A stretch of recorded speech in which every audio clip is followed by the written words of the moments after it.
It is Wednesday, the 18th of August. Proclamation of the Gatherence. It's the prodigious, prominent Professor Johnson. I'm a political analyst. I analyse anything that's going to cause a provocation to society. I'm here to support society, as always, give something back to the society.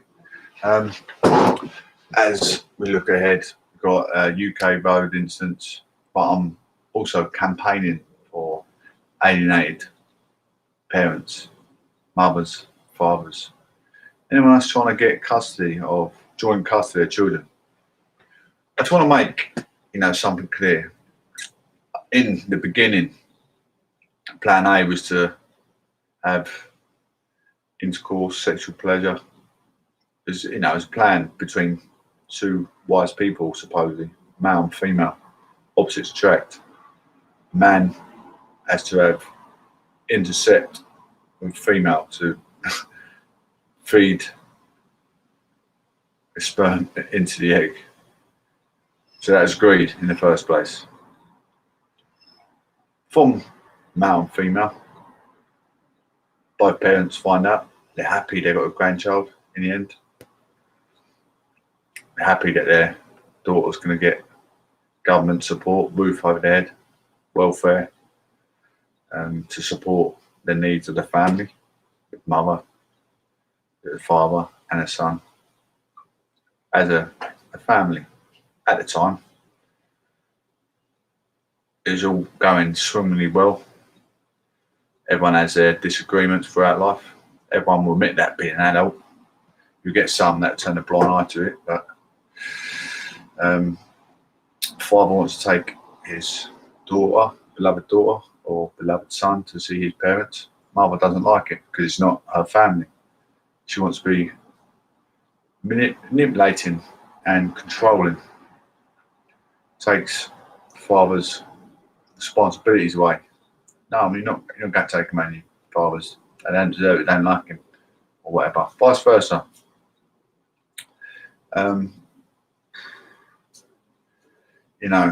The proof is always in the pudding. Evil will always shine through. It's got to remember to be patient. No one's perfect. There's always X, Y, and Z. There's always two sides to every story. I've sat patient for so long. There's probably hundreds of alienated parents that are going to listen to this show and probably think, I know the situation, but always hold your head high. You're still the mother or the father fighting for parental alienation. If you need help with signing court forms, you need a mediator. I can act as a helping support through court, helping fill out the forms.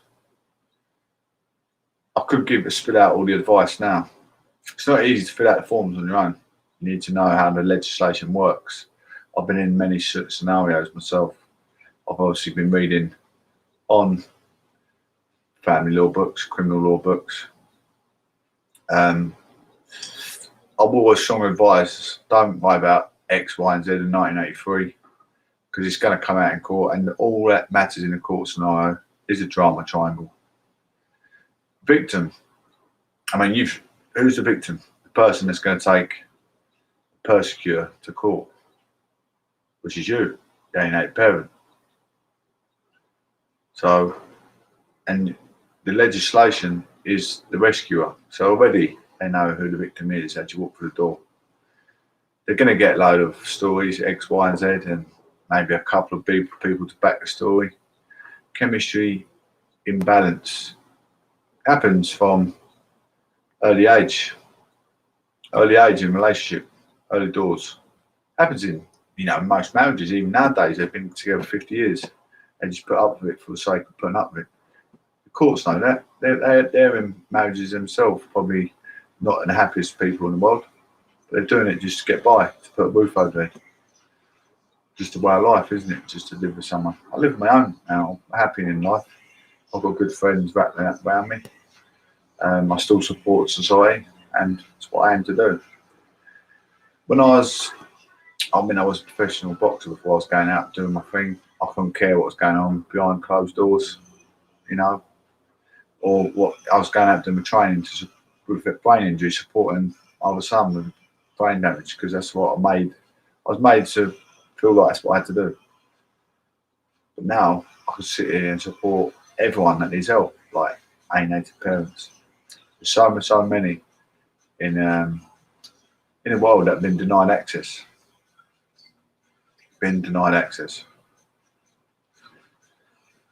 But you won't deny access if you keep fighting and don't give up. So I'm here to tell you that. And if you need my help, please send me a message and I'll send you my email and I'll get back to you. But one thing I ask, stay clear from alcoholism, stay clear from narcotics, stay clear from a sociological circle of idiots saying they're going to blur your vision. Blurring your vision. What's blurring your vision? Stopping you, preventing you getting your children back. Your main priority in life is to get your children access. Better your aspirations. Get into something therapeutic that you enjoy studying. Maybe you want to become a painter and decorator. I don't know what age I'm just surmising. Give me your ideas. You need to find something better yourself. I don't want discriminating people that like to drink and think that your children are your first priority. That's all that matters in any court scenario. You don't have to be giving your ex-partner money, because when you left, as far as you know, she was drinking narcotics, possibly the same as you at the time, who knows. But if you come away a better person, you don't have to put money in that house. You put the clothes on your children back when you see them. People have to imply the law for you to imply the law back. That is a way of a Theophilus.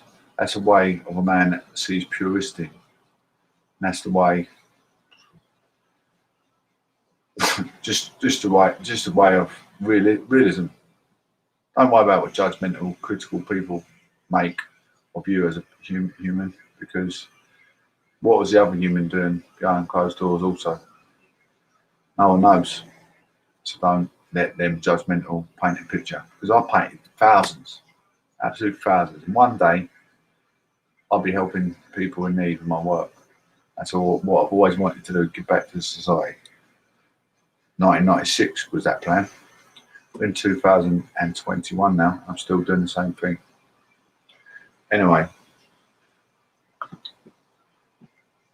I'm glad that you listeners do not come through. You don't give me hate crime, don't give me cyberbullying, don't breach Jasbo. You know the rules. I only have a few in the room. I mean, people like Boris Johnson, they get absolute thousands and thousands of people looking in, discriminating him for his job. He's a vulnerable person because he's the man in the show, isn't he? He's the man of performance. He's the man of equity. He's the man of a unit he's protecting, to give out his speech, to put people correct where they went wrong. We all make wrong turns in life. No one's perfect. But the ones that are criticising, they're going through life themselves, taking the wrong turns, making the wrong mistakes. Exactly the same mistakes that you've done, if not worse, if not for longer in their life, throughout their life.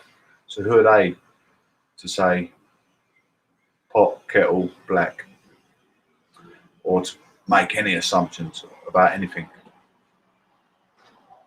That's why they're not in this predicament talking on radio. That's why they haven't contemplated about broadening their horizon of their education, because they're too wrapped up in everyone else's business. I'm more here to support others. I'm more here to give back to society. I had a teleological thoughtful process back in 2019. It wasn't because of this, it's because of Plan A in 1996, media studies. I furthered my knowledge, history, politics. And I thought, you know what, I'm living where the transport secretary lives at the time.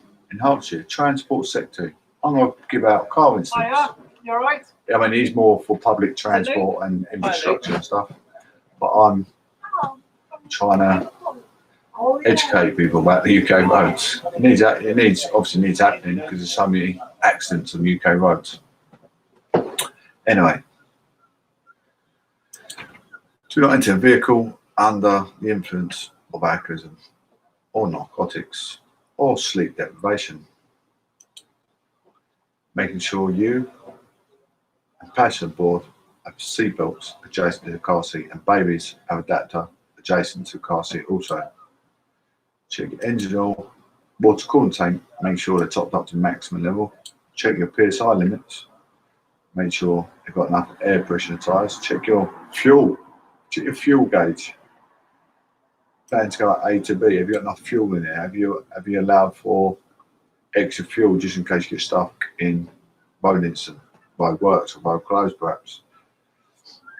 You miss your turn and you go further afield. Happens, you know, you've got to put a bit of extra fuel in so you don't break down the motorway. All fuel's run out. Sounds silly, but where you've got all these other things to think about, it's easily forgotten. Checking your fuel gauge. You put a tenner in. What's a tenner take you? 30 miles? Tenner? I don't know. Depends what gallon, you know. What gallon, how many gallons to a mile your car takes. Size your engine. Check for further police instructions, roadworks. Check your centre and wing mirror before turning acting into a safe, sufficient direction choice. I'm not doing this for my benefit. I'm doing it for the benefit of police, fire brigade, NHS. They all have to come to these incidents, don't they?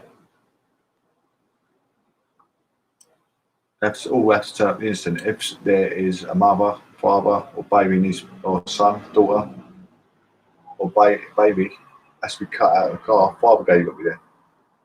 Or if the car catches a light, fire brigade's got to be there. It takes a lot to assist an incident on the road, so think safety, think first. And cause a lot of innocent lives through stupidity if you don't take what I'm saying to a safety precaution and not enter your vehicle without tech.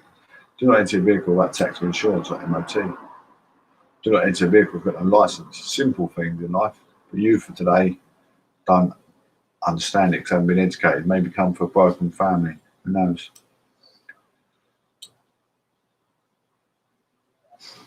The children become resenting the family and they do silly things. That's what happens.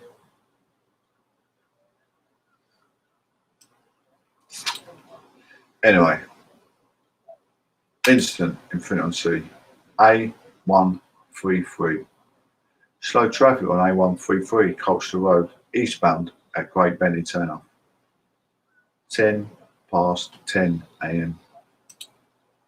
In Colchester constituency, A133 slow traffic in Stockton area.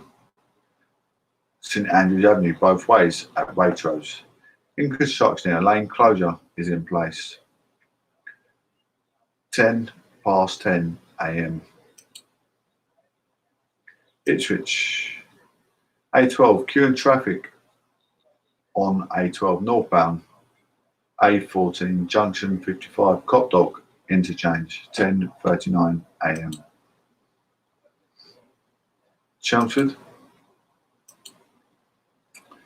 A114 Baddow bypass, slow traffic on A114 Baddow bypass westbound at A1060 Parkway Army and Navy, 1 minute past 10 a.m. North London, A5203 traffic signal failure, approach with care. Traffic signal failure on A5203 Himarton Road and North Road. Approach with care just north of Cadalonian Road tube station, 9:34 p.m.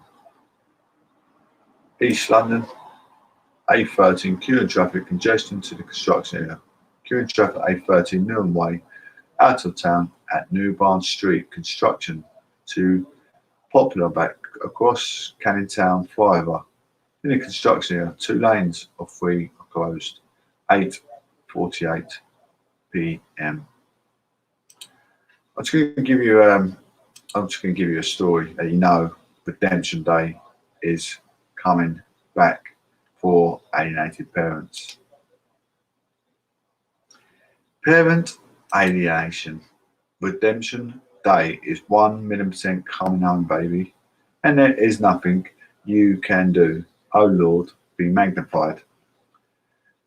I've just been and had a look at parental alienation, as this is often used in custody to twist the fact DV is a root cause to children not wanting to go to contact.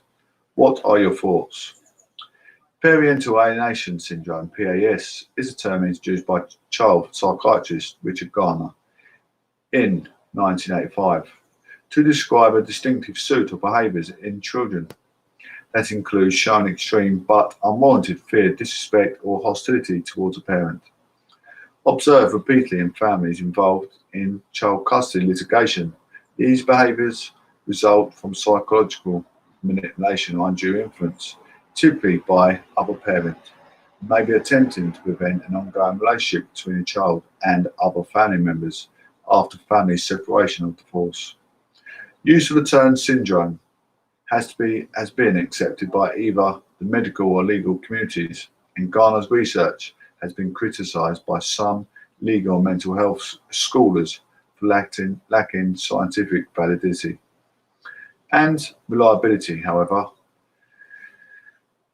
the derivative term of parental alienation is recognised as a dynamic in some separating families. Parental alienation syndrome is a term coined by child psychiatrist Richard A. Garner, drawn upon his clinical experiences in the early 1980s. The concept of one parent attempting to separate their child from the other parent as punishment or part of a divorce has been described since at least the 1940s, but Garner was the first to define a specific syndrome in the 1985 paper. He defined PAS as a disorder that arises primarily in the context of child custody disputes. Its primary manifestation is a child's campaign of denigration against a parent, a campaign that has no justification. The disorder results as a combination of indoctrinations by the alienated parent and the child's own contributions to vilification of the alienated parent. He also stated that the indoctrination may be deliberate or unconscious on the part of an alienated parent. Garner initially believed that the parents, usually mothers, made false accusation of child abuse and sexual abuse against other parents, usually fathers, in order to prevent further contact between them. While Garner initially described the mother as alienated in 90% of PAS cases, he later stated both parents were equally likely to alienate. He also later stated that in his experience of that accusations of sexual abuse were not present, the vast majority of cases of the PAS. Garner described PAS as a preconception by the child with criticism and deprecation of parents. Garner states that PAS occurs when, in the context of child custody disputes, one parent deliberately or unconsciously attempts to alienate the child from another parent. According to Garner, the PAS is characterized by a cluster of 8 symptoms that appear in the child. These include a campaign of denigration and hatred against target parent, weak, absurd, or frivolous rationalizations for this depreciation and hatred, lack of usual ambivalence about targeted parent, strong assertions that the decision to reject the parent is theirs alone. The independent thinker phenomenon, flexible support the favoured parent in the conflict, lack of guilt over the treatment of alienated parent. Use of borrowed scenarios and phrases from the alienated parent, and the denigration not just of the targeted parent, but also of the parent's extended family and friends, despite frequent citations of these factors in scientific literature. The value ascribed to these factors have not been explored with professionals in the field. So if you're in an alienated scenario, hey there, Sama, if you're an alienated parent, does any of the above what I just said give you qualitative facts that are mounted up right in front of your eyes in your own circumstance? You may be an alienated mother, alienated father. All this above is pretty much just brought out the whole story of what your ex is saying, what manipulating the court orders implying with the law. But the court have to, take each parent as a victim for the time being. And they know a court scenario. The victim is the alienated parent, regardless of X, Y, and Z, but they have to hear out the story of the case. What is father doing now, or the alienated mother doing now? Have they bettered their aspirations in life for the better of their own well-being? That's all they've got to look at, and that's their answer. Doesn't matter of X, Y, and Z. That gets thrown in the bin. Rescuer says, well, he's been in the choir, he's working at a homeless shelter, supporting the food bank. This man or woman has got a good heart, good community standard of a human. The police will agree, NHS will agree, the fire brigade will agree. They won't shout off the rooftops and like your Facebook and say what a good man. But the proof's in the pudding. The proof is in the pudding.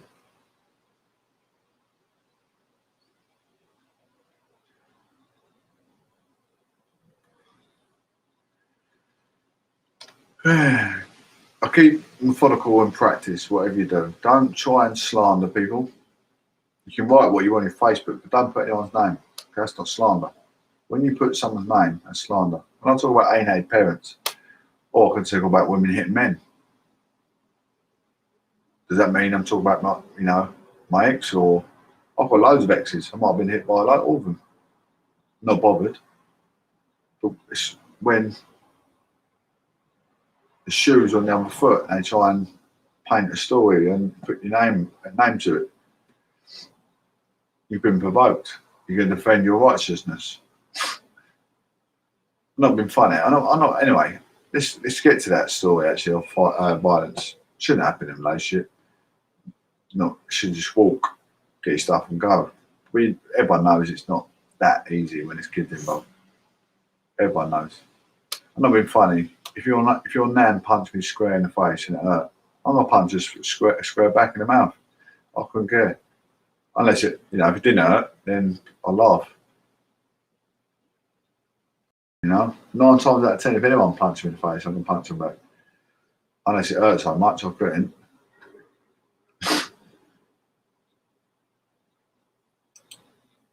We have sometimes we have to, it's fight or fear, isn't it? At the end of the day, that's all. That's what conflict is: fight or fear. It doesn't matter what's in front of you. Oh, it's a woman. She's feminine. Let's not hit her. She just punched me square in the nose. You can get one back. Simple as that. I'm pretty sure if you,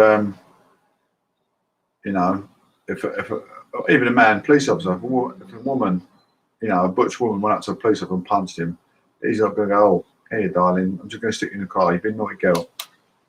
Do you know what I mean? He's going to use level 2 force to defend his rights, to defend his family that he's put baked beans and toast on the table for. We've seen it. We've seen police because people putting their own lives at risk going on these. They're going on these campaigns through the thick of COVID, putting everyone's life at risk. They had to use level 2 force then. Police had to throw the woman on the floor. So there you go. I'm just stating facts. We're not idiots. We don't, treat people how you like to be treated. Simple as that. Police dog handlers. Car rammed by another vehicle while travelling into Essex. The BMW had been travelling in East London and into Essex. The police have given orders. Use level 2 force against violence or something's at risk. That's my motto. From a young age, I'm more Marines training. Give people 3 chances of being provoked until you react. Hey Zed, hope you're well. Thank you for coming through. Met officers have made 2 arrests after police was continually rammed by a vehicle.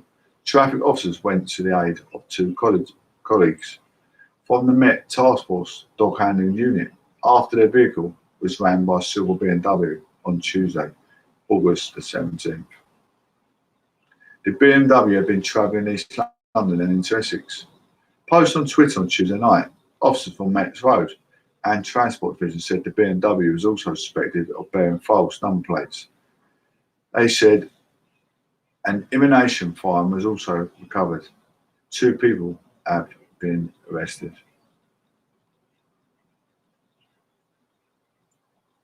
I mean, the police are quite very, very placid considering what they have to put up with. I couldn't do their job because I can't stand alcohol, I can't stand narcotics. I think if I had a tin of gas and a trunk full of money, I'll be battering everyone because I can't stand anyone that drinks excessively and takes excess amount of narcotics. Obviously, I've got friends that do, and I don't turn my nose up at it because I used to enjoy a drink and, going out having a laugh with friends. Each to their own. If you do it in moderation, absolutely. But for me, it's going to ruin my life. I'm not ready to turn that circle again. How you doing, Zed? How you doing, Sama? Can you hear me okay? People remind me to dial 999 emergency or contact police on 101. People are reminded to dial 999 emergency or contact police on 101 or non-emergency number. Crime can also be reported by Essex Police. I'm going through this pretty quick and I have short break a minute. Police swarm Chelmsford City Centre as man arrested after incident near Bond Street. A man was arrested after reports of a serious fight in Chelmsford today, August 17. The incident happened in Bond Street and High Street area of Chelmsford City Centre at around 11:50 a.m. Police officers were called to the scene after witnessing the fight, with eyewitnessing reports that 6 police cars were in attendance. The walkthrough, which connects Bond Street on the High Street, was closed while officers dealt with the incident. A man was taken away in a police van, and Essex Police confirmed in a statement that a man has been arrested for an incident. An Essex Police spokesman said, officers attended the Bond Street area of Chelmsford at 11:50 a.m. today, Tuesday the 17th of August, after witnessing what they described as a fight.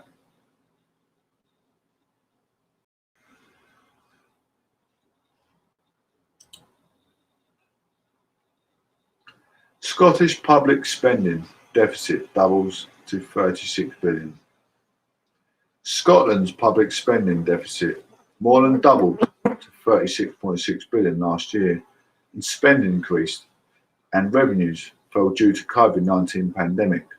Total spending by the Scottish and UK governments and the public bodies rose to 99.2 billion as Scotland went into lockdown.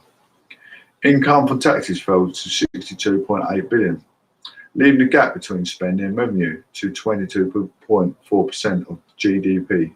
The deficit for the UK as a whole year over the same period of 14.2% of GDP. Scotland's figure for the previous year before onset of the pandemic was 15.1 billion, or 8.6% of the GDP.